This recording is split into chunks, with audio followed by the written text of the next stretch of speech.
aqui, Emmanuel, também os visitantes também que chegaram agora.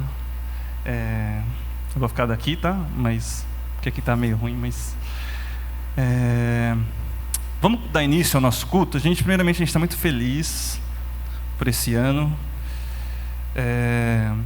Ano passado foi um ano muito frutífero para nosso MP. E a gente espera que esse ano também seja. Ainda mais se assim for a vontade do Senhor. Vamos começar lendo um salmo.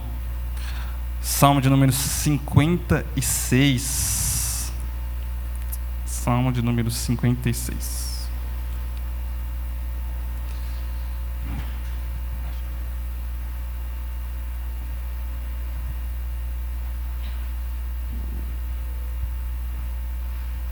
O tiozinho vai ter que usar um óculos aqui agora, porque ficar olhando o computador aqui não vai dar certo não, mas... A gente está acostumado aqui na igreja, né, de fazer aquela leitura alternada, né, responsiva. Então, vamos fazer assim. Eu vou ler aqui os versos ímpares, aí os irmãos leem os pares, e no fim a gente lê o último junto, tá? Diz assim a palavra do Senhor: Tem misericórdia de mim, ó Deus, porque o homem procura ferir-me e me oprime pelejando todo dia.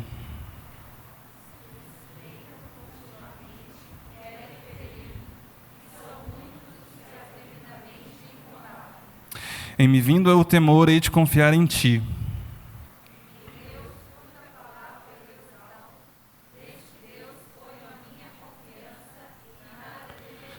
Que me podes fazer o mortal? Ai, perdão.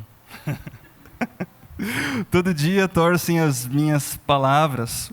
Os seus pensamentos são todos contra mim para o mal.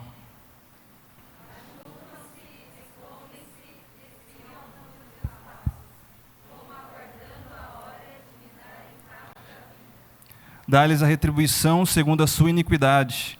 Derriba os povos, ó Deus, na tua ira.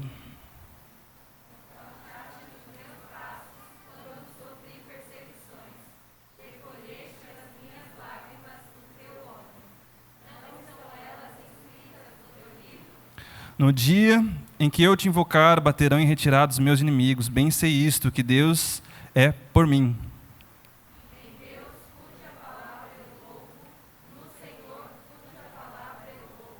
Neste Deus ponho a minha confiança e nada temerei. Que me pode fazer o homem?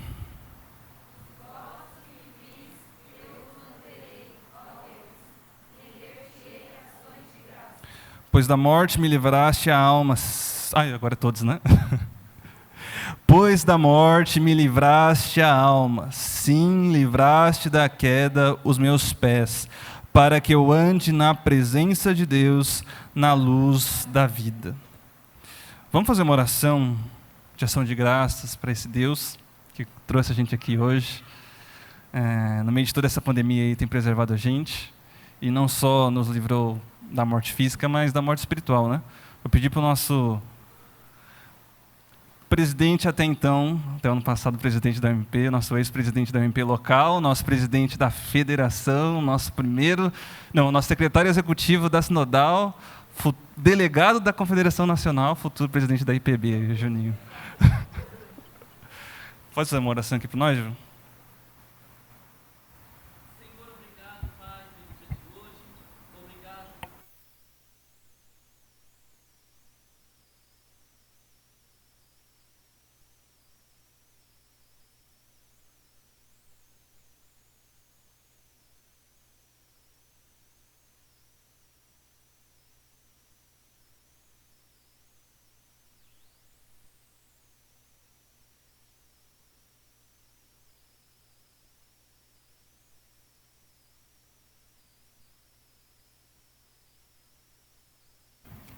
Amém. Agora vamos ler mais um salmo. Salmo de número 131. Salmo de número 131. Ele é curtinho, a gente faz essa leitura juntos.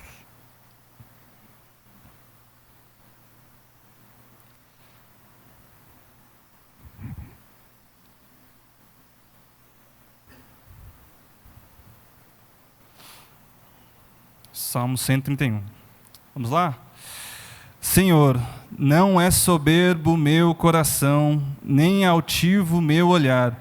Não ando à procura de grandes coisas, nem de coisas maravilhosas demais para mim. Pelo contrário, fiz calar e sossegar a minha alma, como a criança desmamada se aquieta nos braços de sua mãe. Como essa criança é a minha alma para comigo. Espera, ó Israel, no Senhor, desde agora para sempre. Vamos fazer mais uma oração. Eu pedi para a Yane, nossa visitante aqui, fazer essa oração, confessando essa nossa soberba e intercedendo para que o Senhor nos dê humildade.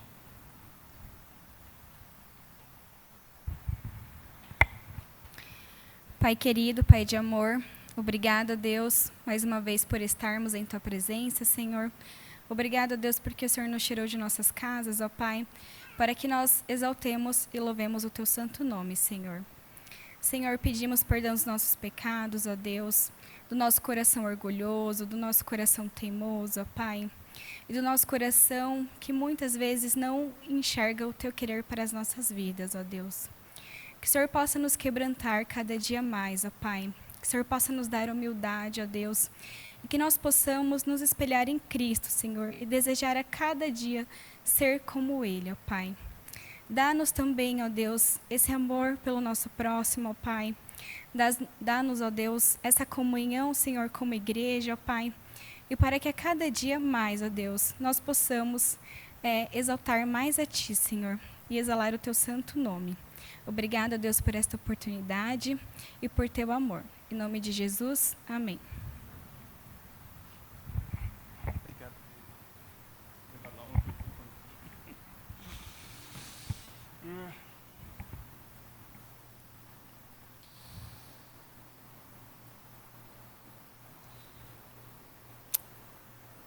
Um verso do Salmo 19 diz que a lei do Senhor ela é perfeita e restaura a alma, que o testemunho do Senhor é fiel e dá sabedoria aos simples.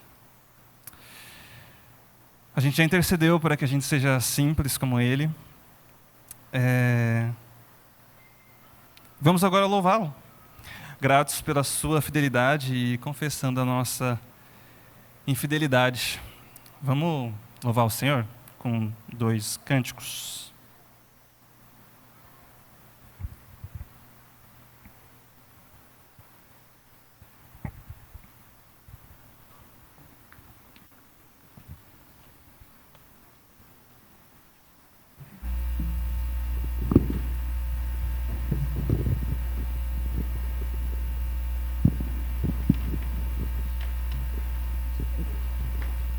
Peço que a igreja se coloque de pé.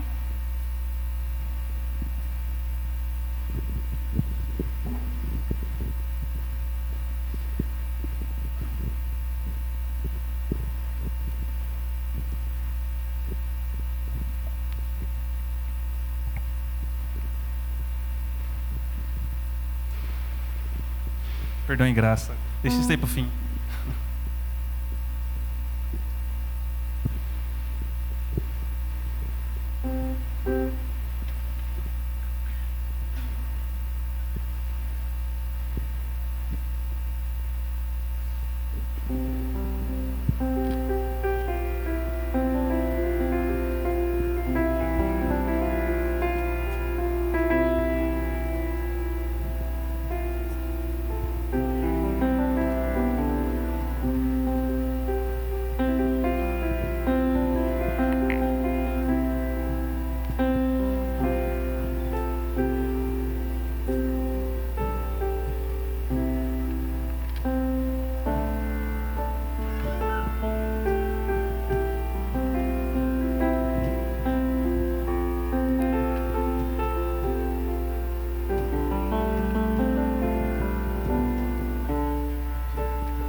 Senhor, que fraco eu sou, tão fraco eu sou, mas forte tu és. Eu venho a ti, Senhor, sem nada pra dar, só quero pedir, vem ajuda-me, ó Deus, um coração quebrantado e humilde, não rejeita, Senhor, estende a mim tua graça e deixe teu amor fluir, Deus, por misericórdia nós clamamos, faz chover perdão e graça sobre mim, perdão e graça, e lava-me, Senhor, pois hoje eu preciso do teu amor. Faz chover perdão e graça sobre mim, perdão e graça, e lava-me, Senhor, pois hoje eu preciso do teu amor.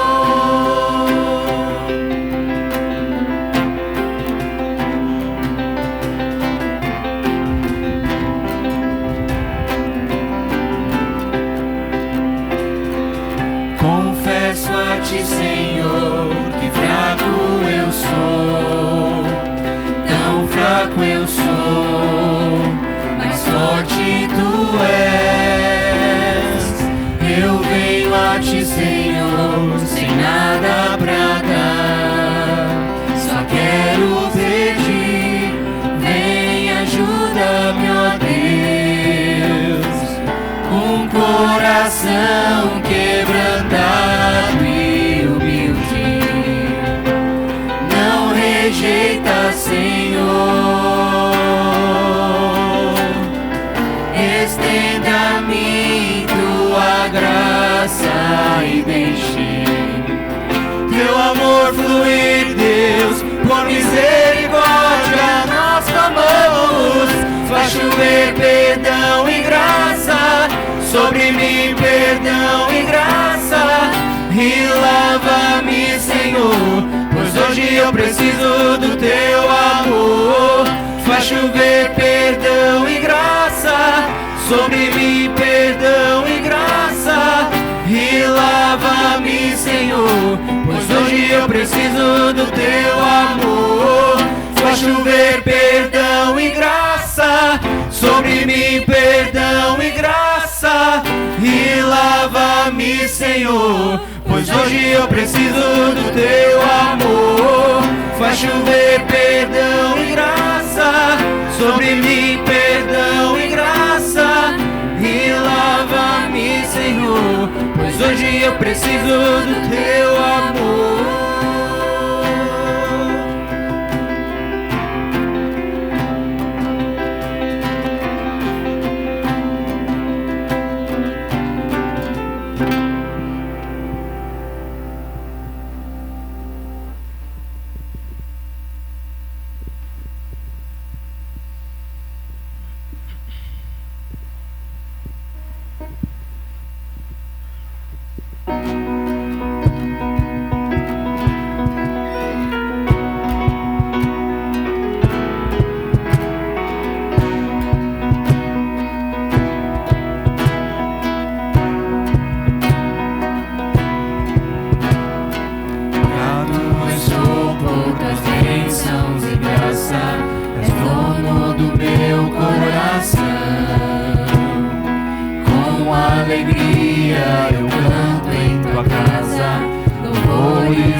Glória e o louvor.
graça encheu meu coração, me fez um novo servo teu, em Jesus Cristo,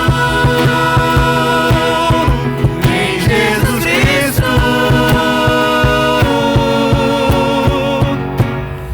Aquele que é digno na honra, na glória e o louvor, o único Filho bendito nos deu por amor. Aquele que é digno na honra, na glória e o louvor, o único Filho bendito nos deu por amor.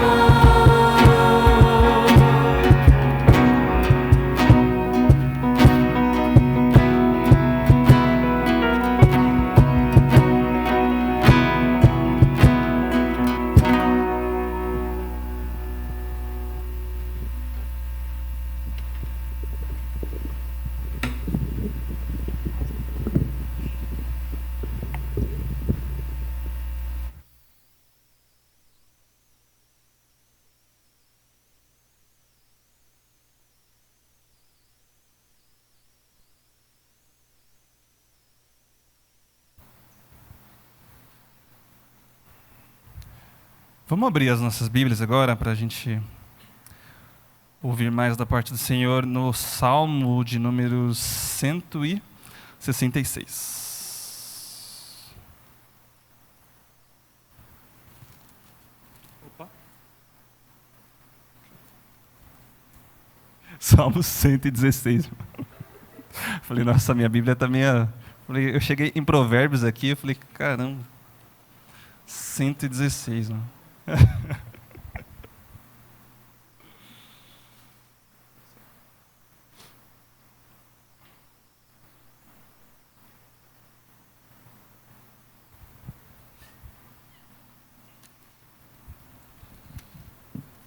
E a princípio, a gente vai ler só o verso 6, tá? Depois a gente lê o restante. Salmo 116, verso 6.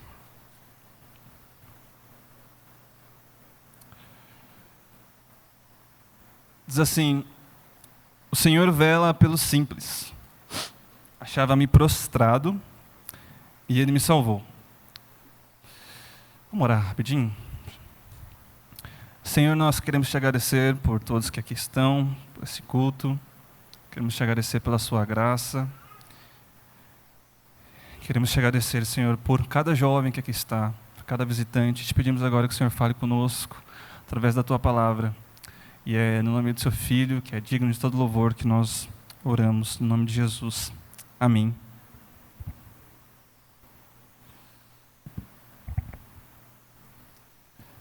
Simplicidade é uma palavrinha simples, mas com muito significado.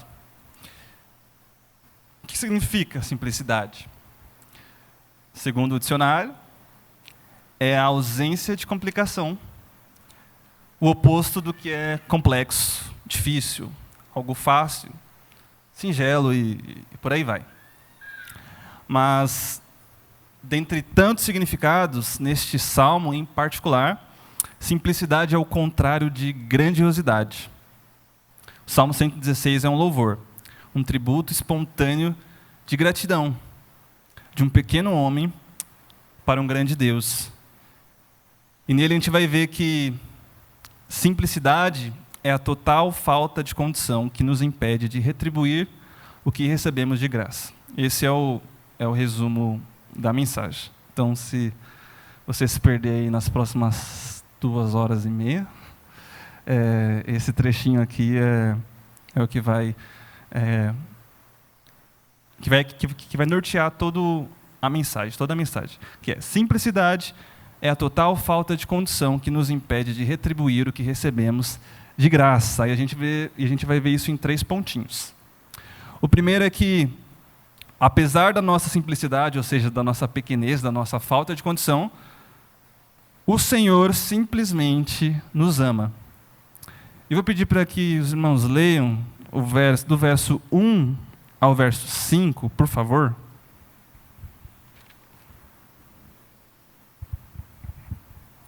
Diz: amo o Senhor, porque Ele ouve a minha voz e as minhas súplicas, porque inclinou para mim os seus ouvidos.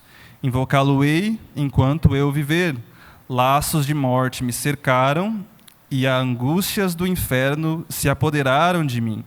Caí em tribulação e tristeza, então invoquei o nome do Senhor. Ó Senhor, livra minha alma.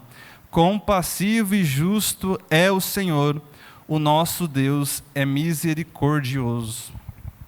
Tem bastante coisa boa aqui nesses versos, mas tem bastante coisa pesada também. O salmista aqui estava relembrando que ele estava passando por um momento terrivelmente complicado. A gente vai ver isso a fundo mais para frente, mas em resumo, a sua alma estava angustiada porque ele estava à beira da morte. E é por ter sido livrado dessa morte que ele declara seu amor a quem misericordiosamente o livrou. Nesse início a gente vê o amor declarado ao Senhor, o seu livrador. E o interessante dessa declaração é que o salmista confessa que ele amava o Senhor porque o Senhor tinha sido bom com ele. O amor do salmista aqui era uma resposta a uma ação amorosa primária de Deus. Isso porque o amor divino sempre precede o amor humano.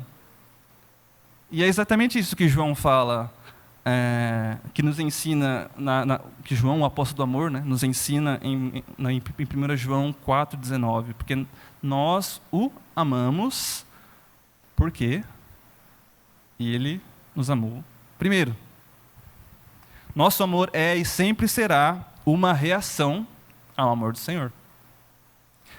Mas vem cá, vocês já pararam para pensar nisso, assim, de verdade? Quantos aqui já começaram a amar alguém antes desse alguém corresponder? Quem já amou sem ser amado de volta? Embora isso aqui valha para qualquer tipo de relacionamento, vamos pensar no amor entre um homem e uma mulher. A vida de quem é amado primeiro é fácil, não é? Vocês não concordam? Complicado mesmo é amar primeiro. Amar sem ser amado. Eu sei bem como isso funciona. Você vai, começa a amar uma pessoa e ela não está nem aí para você. E dói. Dói. Quem já passou por essa situação sabe.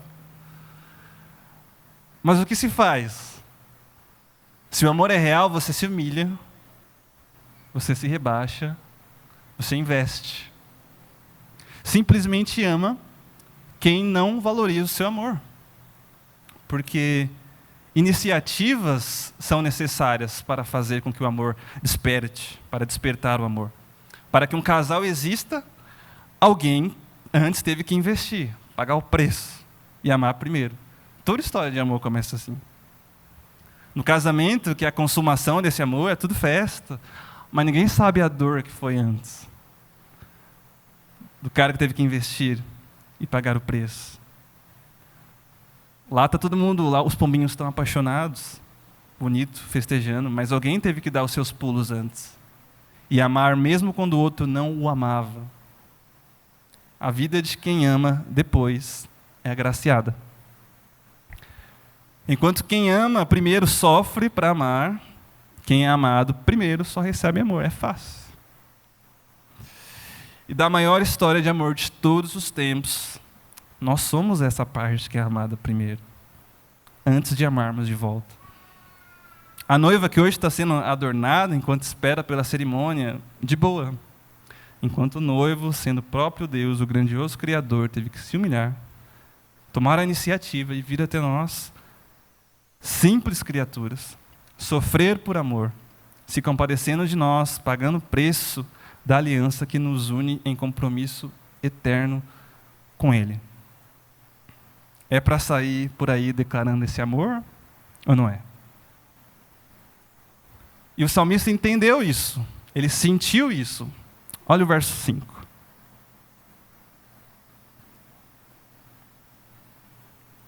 Do nada, no meio das suas lembranças dolorosas, ele louva a esse Deus amoroso, declarando: compassivo e justo é o Senhor, o nosso Deus. É misericordioso. Ele estava felizão. E a sua felicidade era consequência de ter a complicada situação transformada através da oração. Isso porque, além de nos livrar da morte, uma das mais belas formas do Senhor demonstrar o seu amor por nós é ouvindo a nossa oração enquanto vivemos. Pelo que antes o salmista já conhecia das Escrituras e agora pela experiência pessoal com Deus através da oração ouvida, ele prova que o Senhor de fato é bom. Deus poderia só nos dar os registros da sua misericórdia contidos na palavra. Isso seria suficiente, mas ainda assim, ele prova individualmente, pessoalmente, na prática, o quanto é misericordioso, demonstrando seu amor por nós, por meio de atitudes graciosas no nosso dia a dia. E a gente poderia vir aqui todas as semanas louvar a Deus pela misericórdia que ele teve com o salmista do Salmo 116. Não 166, Salmo 116. Mas Deus estendeu a nós o mesmo pacto que foi feito ao autor do Salmo, para que nós tivéssemos o prazer de louvá-lo, não apenas pelo que ele fez na história do salmista, ou de outros grandes personagens bíblicos, mas pelo que ele faz nas nossas simples histórias. E ele faz tudo isso simplesmente porque nos ama. E amar é se relacionar. É por isso que ele demonstra o seu amor nos ouvindo. Olha só o verso 2. Porque inclinou para mim os ouvidos, invocá-lo-ei enquanto eu viver. Um Deus gracioso, santo e justo, se compadece de nós, se ajeita no trono, se achega para prestar atenção às nossas simples palavras, para se relacionar, para participar dos nossos sofrimentos, para nos ouvir. E só ouve quem se importa, não é mesmo? Não à toa ouvir é uma das maiores demonstrações de amor. Gente para falar por aí tem a rodo. Mas gente que se esvazia de si para ouvir as nossas simples angústias é difícil. Mas nosso Deus grandioso se inclina os ouvidos, só para ouvir um simples crente de Suzano, como eu e você, ou das demais localidades aí.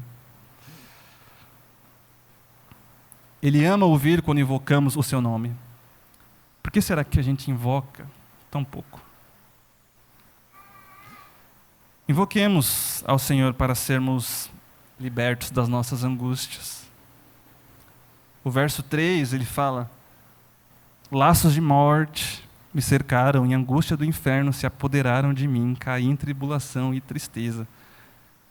Isso daí está retratando um cara depressivo, preso pelas cordas mortais, amarradas pelo inimigo. Só que aí vem o verso 4. Então invoquei o nome do Senhor.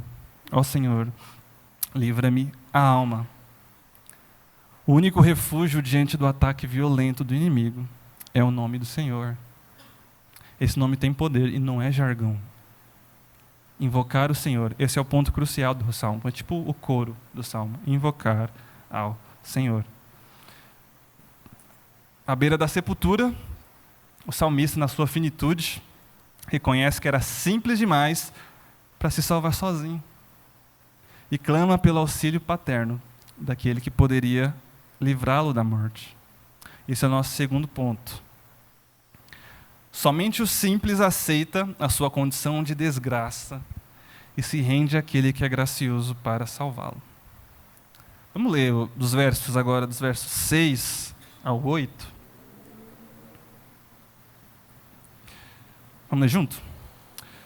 O Senhor vela pelo simples, achava-me prostrado e ele me salvou.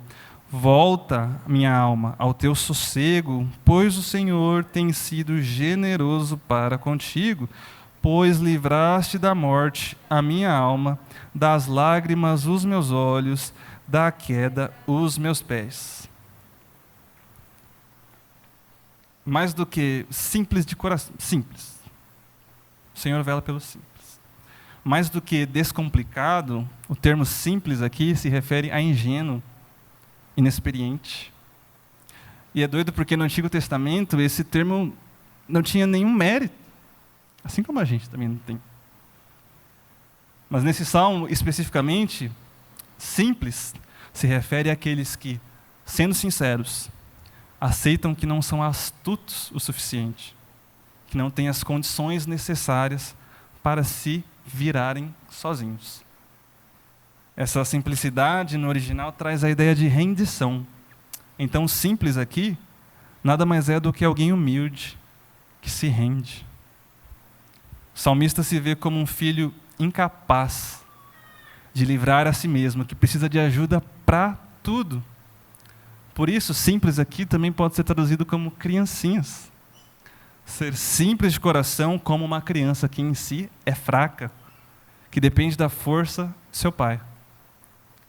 E não é das criancinhas o reino dos céus? Nosso mestre nos ensinou que é nos se tornar como uma criança que se baseia a nossa conversão.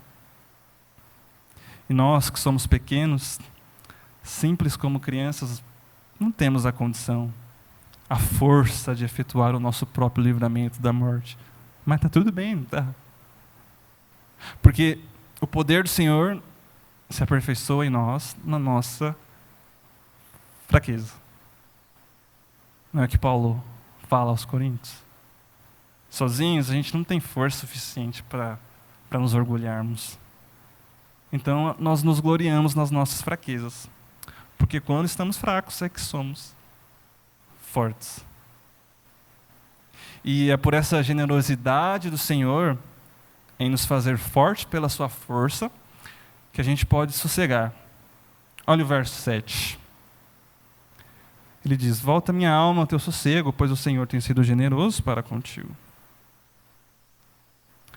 Temos um Pai que é forte e generoso demais para nos fortalecer. Só que, para reconhecermos a nossa fraqueza natural, nós temos que passar por tribulações, situações que são fortes demais para suportarmos sozinhos, para que a gente veja o quão incapazes nós somos e invoquemos o nome do Senhor para nos ajudar. Um filho só entende o valor de um pai quando precisa dele. O salmista só reconheceu a sua simplicidade, sua incapacidade depois de ter ficado prostrado. Que aqui quer dizer oprimido, abatido, extremamente fraco. E se você está assim, não se esqueça que você tem um pai que é forte o suficiente para te livrar desse laço. E que está te lembrando que você não consegue sem ele. Você só precisa reconhecer isso e invocar o seu santo nome, para que ele vele por você, como graciosamente prometeu. É simples. Essa simplicidade diz respeito a pequenos cristãos que repousam no Senhor e nas suas promessas, pois já aceitaram que são simples demais para feitos tão grandiosos. E embora o medo interior do salmista aqui tivesse corroendo, destruindo a sua mente, a ponto dele se queixar de não ter paz, ele declara que a graça de Deus era suficiente para aquietar todas essas tribulações. E essa graça é realçada pelo fato de que ele restaurou a vida a quem já estava praticamente morto.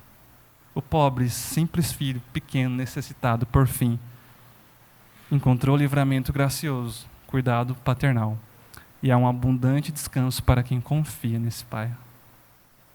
O mesmo Deus que nos livrou da morte é poderoso para nos livrar das quedas e das lágrimas, ainda que nós sejamos fracos. Ele prometeu que vai fazer tudo isso em tempo oportuno. E esse é o nosso sossego. Só que a gente, com os nossos excessos, com o nosso orgulho, ainda acha que pode fazer por merecer esse gracioso amor e ser digno desse favor e merecido. É dureza. E esse é o nosso Último ponto. Na sua simplicidade, o simples não pode retribuir tão valiosa graça, mas pode simplesmente demonstrar gratidão a quem o agraciou. Vamos ler junto agora dos versos 9 ao 12. O salmista diz: andarei na presença do Senhor, na terra dos viventes. Eu cria, ainda que disse, estive sobremodo aflito. Eu disse na minha perturbação, todo homem é mentiroso. Que darei ao Senhor por todos os seus benefícios para comigo.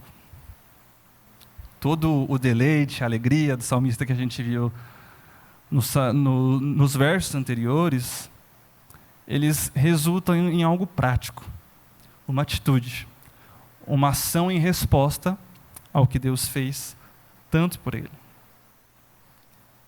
Ele declara que andaria na presença do Senhor. E aqui, como no Novo Testamento, queria dizer andar na luz, andar às claras. E quem anda nessa luz, confessa.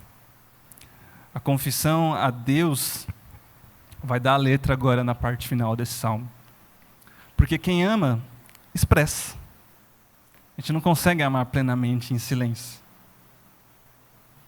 Quando amamos algo, não conseguimos guardar para a gente. A gente torna isso público. A gente posta na rede social. Quem ama o seu time, não guarda segredo. Veste a camisa, independente dos sofrimentos que esse time pode trazer. Eu, como um bom São Paulino, sei disso. Os que amam o Homem-Aranha não se satisfazem em apenas assistir todos os filmes. Eles têm que externar que assistiram 3 vezes, contar para todo mundo que amaram o filme, ou ainda vestir uma fantasia, para que todos ao redor vejam o quão digno de amor um homem que foi picado por uma aranha é. Quando amamos algo, a gente declara o nosso amor. E uma dessas formas de declaração é confessar que o objeto amado merece nosso amor. Eu amo aquela mulher porque ela é sábia, porque ela é trabalhadora, porque ela é estudiosa, carinhosa, engraçada. Não, eu já amo aquele homem porque ele é bonzinho, cavalheiro, toca bem. Às vezes acontece. Quando a gente ama, a gente confessa, a gente declara os motivos que tornam aquilo que amamos tão digno do nosso amor. E quem é mais digno de ser amado que o nosso Senhor? Só que com Ele, a relação de amor, ela é diferente. Nós não estamos em pé de igualdade. Ele é muito para nós. Não poderíamos amá-lo se Ele primeiro não tivesse nos amado. Assim, quando confessamos o quanto Ele é digno de amor, como a gente fez aqui, a gente confessa também o quão indignos nós somos de amá-lo. Quando confessamos a sua grandeza, confessamos a nossa simplicidade, a nossa pequenez, a nossa falta de condições. Isso aqui inclui confessar pecados também. Romanos 10:10 diz que com o coração se crê para a justiça e com a boca se faz a confissão para a salvação. Mas acho que a gente tem um certo problema em confessar pecado, não tem? Quando andamos na presença do Senhor e a sua luz ilumina o nosso coração para que a gente veja o que tem de ruim ali ainda, a gente quer voltar para a escuridão. A gente não quer que ninguém veja, não quer nem que ele veja. A gente tenta se esconder, como se a gente pudesse se esconder do Senhor. Crianças têm medo do escuro, não é? E elas têm que ter mesmo. Só que elas são sinceras. Elas contam isso. Não tem problema para elas. Elas confessam seu medo. Elas não saem batendo no peito dizendo que não temem a escuridão. Elas não ligam para o que vão pensar delas. Se está escuro e elas não conseguem dormir, elas simplesmente aceitam que são medrosas e clamam pelo auxílio de seus pais. Quem tem filho sabe. As crianças dependem de ajuda e está tudo certo. E como esses pequeninos, nós também precisamos, só que diferente deles, nós muitas vezes não confessamos. Não gritamos por ajuda. A gente tenta sozinho. A gente tenta ser mais do que é. A gente não aceita a nossa condição. Precisamos aceitar quem nós somos. Isso aqui não tem a ver com mediocridade, de ficar plenamente satisfeito com o nível de maturidade, de santificação, de aceitar o pecado em si, mas de entender que não temos condições de sermos independentes. Nós jovens sabemos disso. A gente já passou por essa fase. Diferente da criança, quando a gente fica um pouco mais velho, principalmente ali na adolescência, a fase rebelde da vida, a gente se acha independente, donos do próprio nariz, vividos demais para depender dos nossos pais. E então deixamos de correr para eles. Deixamos de valorizar os seus cuidados. Só que ao fazer isso, a gente se dá mal. Porque nós éramos dependentes ainda. Só que no âmbito espiritual é diferente. Ainda que espiritualmente, sim, nós possamos também crescer na graça e no conhecimento através do alimento espiritual, nós seremos sempre filhos dependentes do nosso Pai Celestial. Confesse a sua pequenez. Confessemos a nossa pequenez. Não tente ser independente do Pai, independente do seu irmão.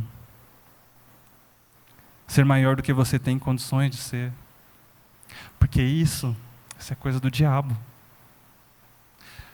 Em 2 Coríntios 11:3, Paulo diz exatamente assim: mas temo que, assim como a serpente enganou Eva com a sua astúcia, assim também sejam de alguma sorte corrompidos os vossos sentidos e se apartem da simplicidade que há em Cristo. O próprio Satanás não aceitou a sua condição e tentou ser mais do que era. Na simplicidade a gente aprende que reconhecer, confessar um pecado não nos diminui, mas engrandece a graça de Deus. Pois as pessoas não existem para nos admirar a nossa imagem, mas para admirar aquele que nos salvou, apesar dos nossos pecados. Em Colossenses 3:22, Paulo exorta os colossenses a servirem ao Senhor com simplicidade de coração, o que era o contrário de viver por aparência. A gente precisa jogar fora as nossas máscaras de grandinhos demais. Você, meu irmão, você não é forte. Você é fraco como uma criança. Você precisa do seu pai. Ele sim é forte. Você não consegue sem ele. Você não é o seu próprio salvador. Você não se perdoa, você não se auto-justifica. Você só se livra dos laços do inferno se ele te livrar e colocar no colo.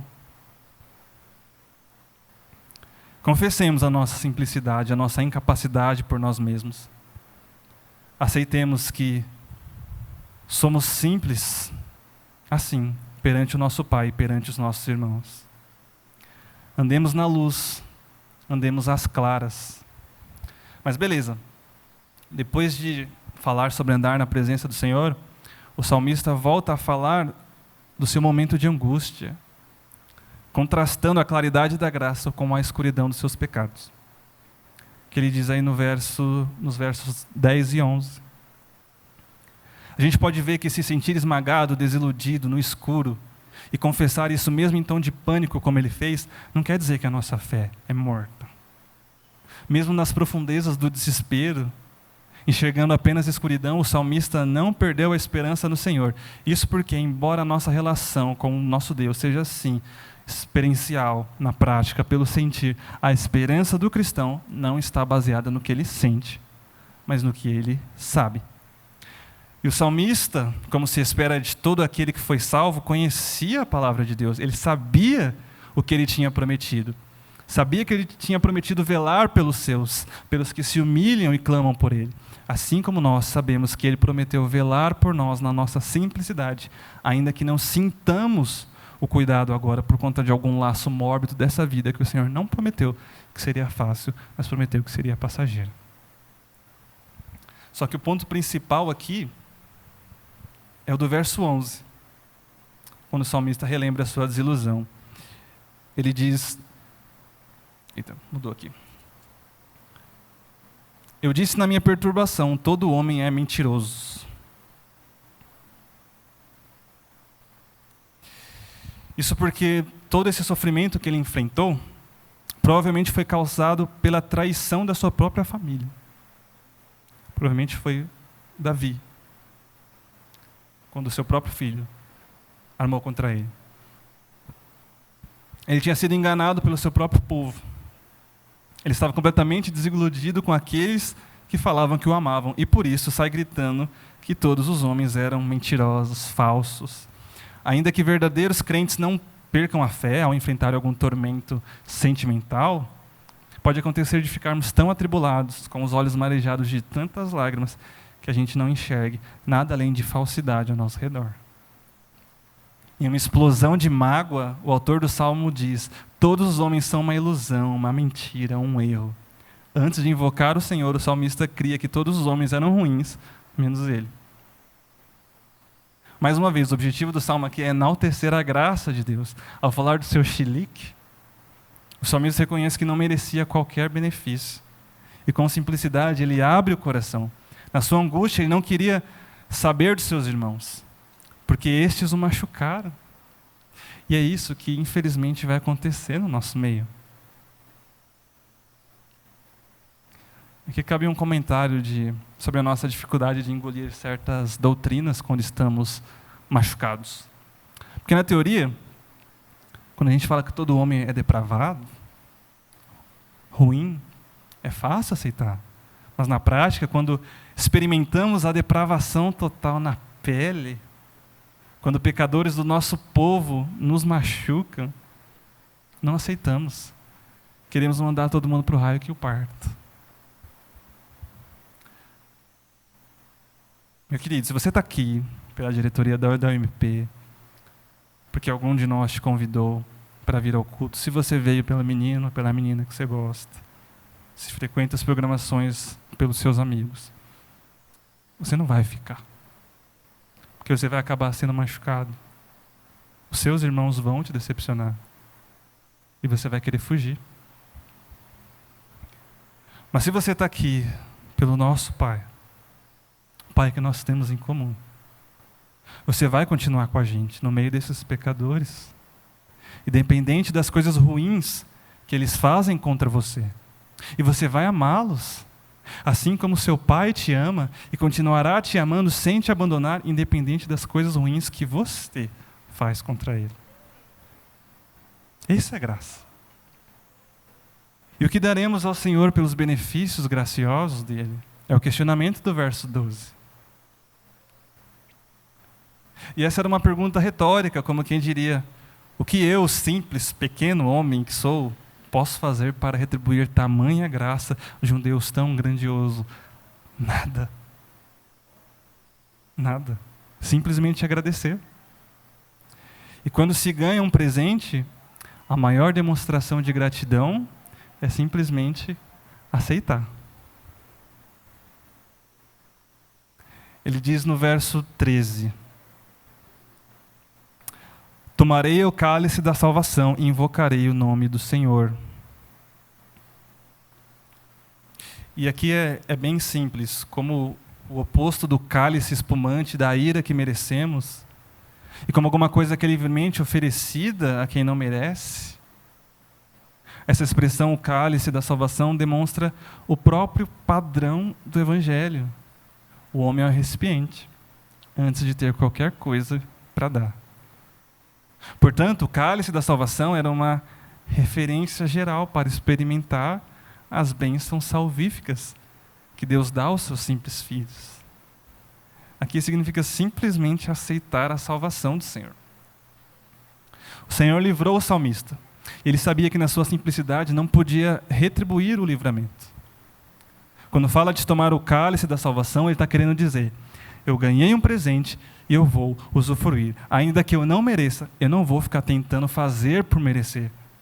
Porque simples como sou, jamais terei condições de ser digno de merecimento. Só me resta agradecer.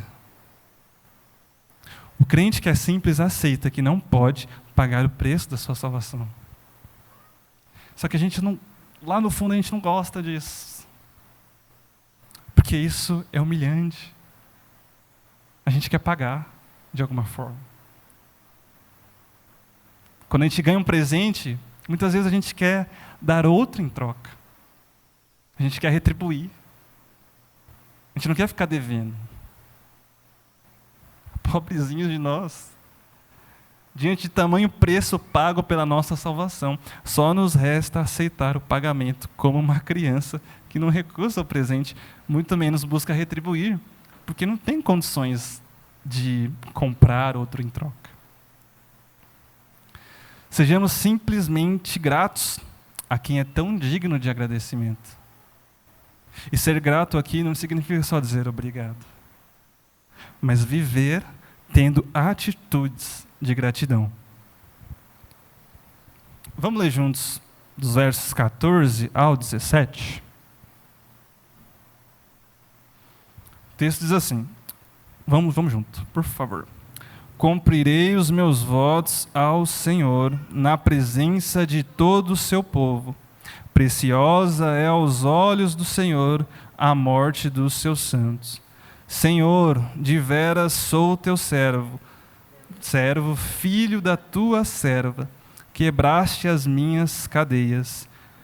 Oferecerei-te sacrifícios de ações de graças, e invocarei o nome do Senhor.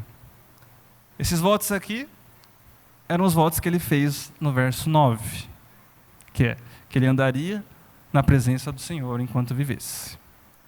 Ele andaria na luz. Para quem nos livrou da morte, a gente só tem que oferecer a nossa vida inteira. Mas não como um legalismo ali velado de santidade, como se as nossas obras fizessem por merecer a graça de Deus, mas como reconhecimento. O salmista, ele se compromete a cumprir o seu voto de andar na presença do Senhor, após ser liberto da escuridão da morte. Ele diz que sacrificaria a sua vida, mas enfatiza no verso 17 que seria um sacrifício de ação de graças. A motivação do sacrifício não é retribuição, acerto de contas, mas gratidão. Não era algo mandatório, mas algo voluntário. Ele não fazia por dor, mas por amor. Nós oferecemos ao nosso Pai os nossos votos de gratidão, mas não porque Ele tira algum proveito, não porque Ele precisa, mas porque Ele ama que a nossa gratidão se manifeste dessa maneira. Ao ser salvo, você fez votos com Deus. Na sua profissão de fé, você confessou o Senhor, prometeu que amaria essa igreja, que respeitaria a sua liderança, que se manteria firme aqui enquanto ela se mantivesse firme às Escrituras, que manteria comunhão com seus irmãos, em gratidão a tudo que Ele já fez. Você tem sido um filho grato e cumprido os seus votos? Demonstramos a nossa gratidão, cumprindo o que prometemos, assim como o Senhor demonstra a sua graça, cumprindo as suas promessas. A vida cristã não é fácil, não é uma simples brincadeira de criança, mas mesmo assim, somos incondicionalmente amados como uma. Ainda que sejamos pirralhos, ingratos, e não cumpramos com os nossos votos, o Senhor, o Deus pactual a quem o Salmo se refere, o tempo todo continua sendo fiel ao que nos prometeu. Isso porque na nossa simplicidade, de alguma forma doida, nós somos valiosos para Ele. O verso 15 fala desse valor, do altíssimo preço que foi pago para que não morrêssemos, para que vivêssemos servindo em gratidão. Como também fala o verso 16. Quando o salmista diz que só somos servos porque Ele quebrou as nossas cadeias, nos libertou da escravidão do pecado. Privilégio daqueles que nosso Pai graciosamente escolheu para serem adotados como filhos, como suas crianças. E aqui a gente conclui, tá? Está acabando já. Vamos ler juntos os dois últimos versos? Verso 18 e verso 19. Diz assim: cumprirei os meus votos ao Senhor na presença de todo o seu povo, nos átrios da casa do Senhor, no meio de ti, ó Jerusalém. Aleluia. Antes, num êxtase de angústia, externando a sua dor, agora o salmista, num êxtase de alegria, enfatiza a sua gratidão, reforçando o que falou no verso 18. O salmo acaba em gratidão, em alegria, mas para isso teve que começar com dor, com necessidade. Durante todo o cântico, o autor relembra sempre a dura situação da qual fora livrado, porque só é grato quem não se deixa esquecer daquilo que o Senhor já fez. Por quantas coisas você já clamou ao Senhor e Ele te ouviu e te respondeu? Coisas que você já se acostumou, ou nem sequer lembra mais. Coisas pelas quais você um dia foi grato, mas que hoje para você são indiferentes, são passado. Eu tenho várias. O salmista não se esqueceu. E por isso se compromete a viver na presença do Senhor e do seu povo, o mesmo povo que o machucou, porque só existe esse povo. Um bando de gente simples, que não tem condições de te valorizar como você acha que merece.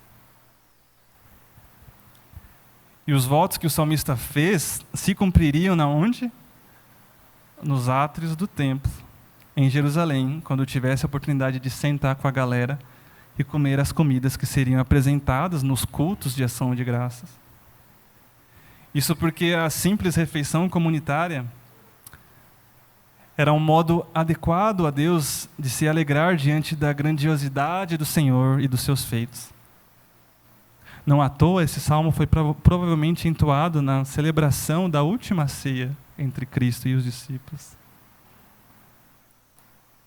E é relembrando o que Ele fez no passado que nós ceiamos hoje no presente, esperando pelo dia em que Ele cumprirá a sua promessa no futuro. O grandioso dia em que nós, enfim, sentaremos e comeremos à mesa com os nossos simples irmãos. É por causa do seu sacrifício vivo que fomos libertos da morte. Foi este homem inocente que na cruz pagou o preço para que nós, com a nossa simplicidade, não tivéssemos que pagar. Que nós não temos condições. Este que mesmo sendo rei se fez simples, para que um dia possamos ser grandiosos como Ele. Ele que simplesmente nos amou, antes mesmo que os amássemos de volta.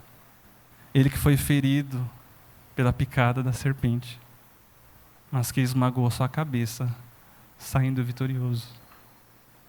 É por causa desse Filho que nos ensinou a orar, que podemos clamar ao nosso Pai, e pela invocação do seu nome, que o Eterno se inclina para nos ouvir, sendo que Ele mesmo continua a interceder por nós. Esse que foi imerecidamente o mais angustiado de todos os homens, suportando a escuridão dos laços do inferno, para nos livrar de lá. Ele que é o verdadeiro templo, que também aparentemente foi destruído, mas que, diferentemente daquele de Jerusalém, foi restaurado 3 dias depois. Ele que foi traído, machucado pelo seu próprio povo, mas que os amou, e o amou até o fim. Ele que foi o homem mais grato a pisar nessa terra, que nos ensinou a gratidão e nos agraciou para que hoje pudéssemos estar aqui, agradecendo pela sua graça.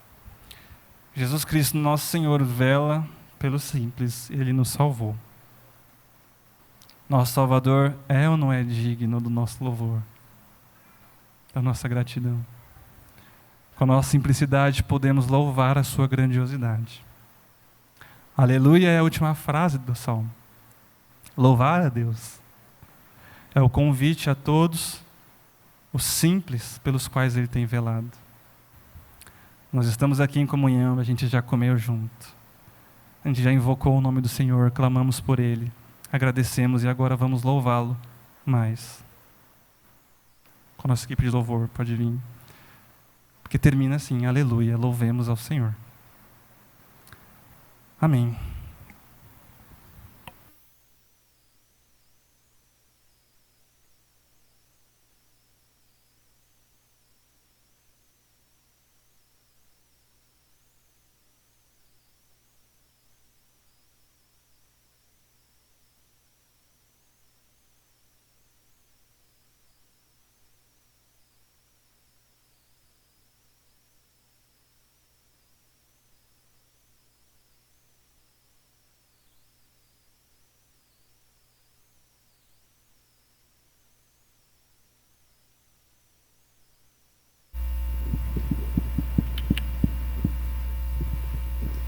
Peço que a igreja se coloque em pé.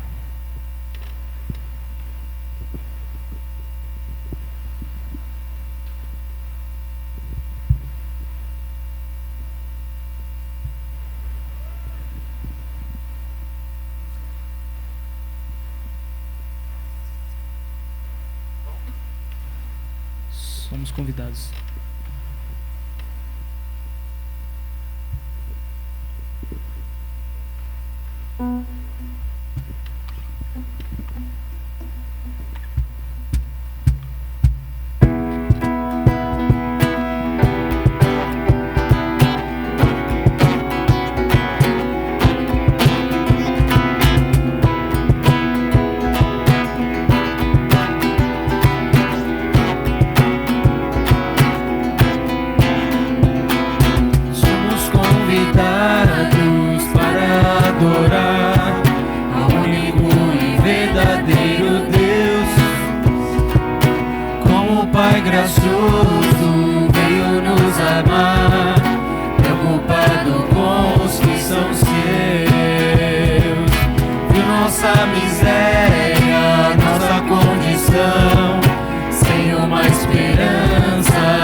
Amado, prazer de nosso Pai.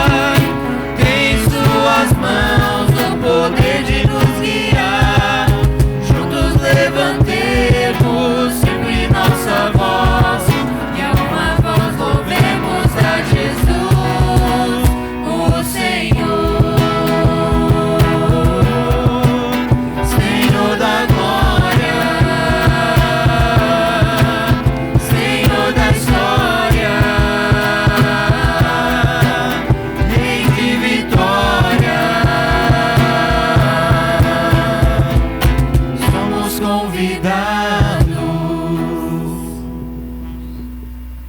Já joga o hino.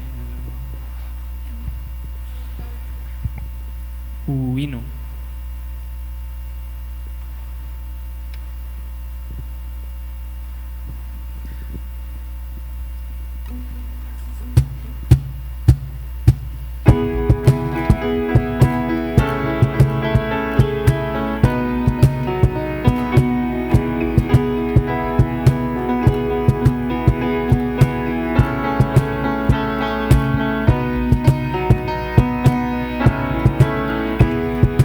Jovens no mundo velho a pregar novos ideais do mesmo evangelho que pregaram nossos pais. O mundo muda, mas Cristo não. Importa que preguemos a salvação. Mocidade presbiteriana, somos testemunhas de Jesus. Temos que dizer ao nosso mundo que a solução está na cruz. Nossas mãos estarão unidas, combatendo a escravidão de preciosas vidas, sem Jesus, sem direção. Não temeremos o tentador, clamemos pelo Cristo libertador. Mocidade presbiteriana, somos testemunhas de Jesus. Temos que dizer ao nosso mundo que a solução está na cruz. Juventude cristã avante, empunhando o pendão real, com fé no comandante, venceremos todo mal. Ser testemunha, disse o Senhor, falemos sempre de Jesus, sem temor. Mocidade presbiteriana, somos testemunhas de Jesus. Temos que dizer ao nosso mundo que a solução está na cruz. Presbiteriana, somos testemunhas de Jesus. Temos que dizer ao nosso mundo que a solução está na cruz.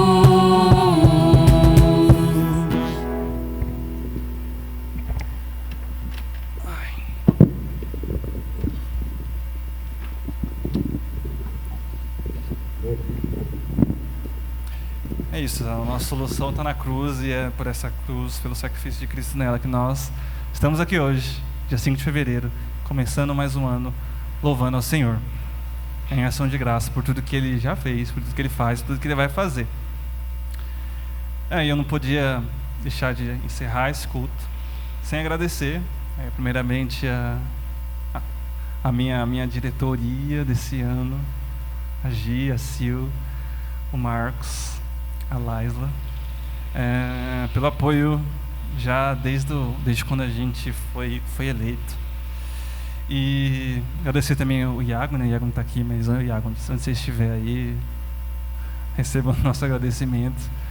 a Grazi, que veio lá de Santo André e ajudou a gente aqui a fazer as coisas do lanche. O Juninho, que deu nossa mentoria em tudo relacionado ao MP. E ao Ademilson e ao Rafa, que nos ajudaram no louvor. A gente está com uma ideia esse ano. A gente sente um espaço entre os jovens novos, os jovens mais velhos, aí fica meio que um buraquinho assim no meio, né? E, enfim, há muitos novos casados agora aqui, e jovens que querem casar, e jovens que querem ter filhos, e nós temos os mais velhos, jovens ainda, e a gente queria muito que rolasse essa interação durante o ano, porque a gente precisa, os nossos jovenzinhos precisam. E por isso também agradecer ao Gregory e a Renata por terem vindo.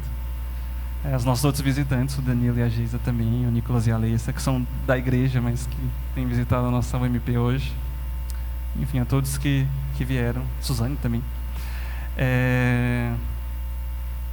E a vocês também que vieram, né? Todos, principalmente os que ficaram desde as 4 aí com a gente.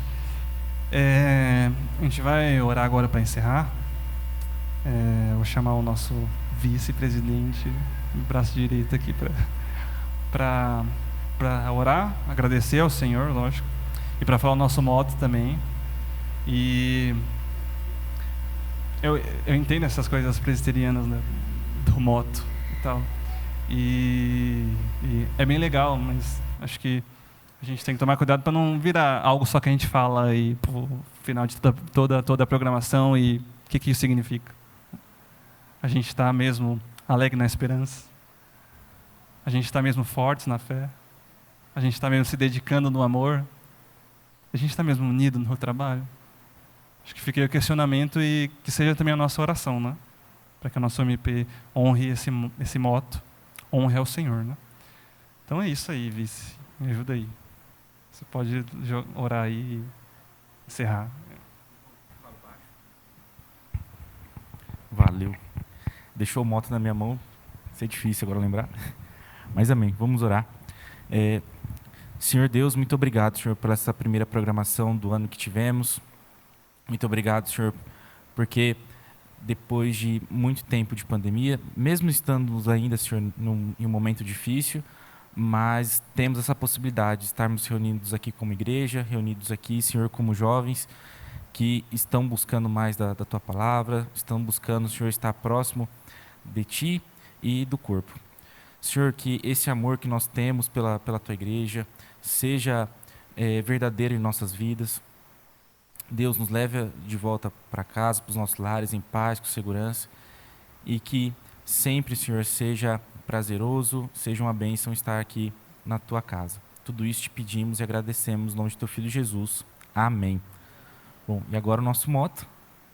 Alegres na esperança, fortes na fé, dedicados no amor e unidos no trabalho. Valeu! Está encerrado.